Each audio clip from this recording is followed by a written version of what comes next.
Allah madaukakin sarki zai tsayar da wani bawan shi ranar tashin alkiyama. Idan Allah madaukakin sarki ya tsayar da shi, sai Allah madaukakin sarki sai mai hukunci, sai tabbata cewa wannan mutum ya aikata ayyukan da ya cancanci saka shi a cikin wutan jahannama. Sai Allah madaukakin sarki sai ce za a saka a cikin wutan jahannama saboda baka da aikin da ka cancanci shiga aljanna.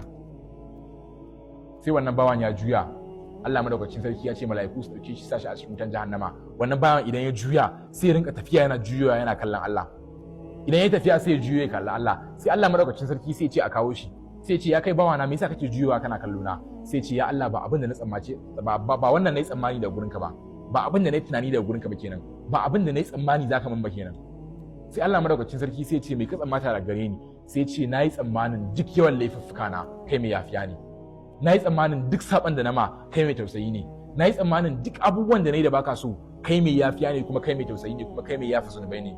Sai Allah madaukakin sarki sai ce wallahi bawana ya tsammaci alkhairi daga gare ni, kuma ni ne wanda duk wanda ya tsammaci alkhairi daga gare ni ba na taɓa bashi kunya, sai na bashi abin da yake so. Sai Allah madaukakin sarki sai ce albarkacin wannan zaton da ya min cewa zan mai yafiya, Allah madaukakin sarki sai ce na yafi mai a sashi a cikin aljanna. Saboda haka kullun ka zama mai yawan ambaton Allah da kuma tsammani gare shi.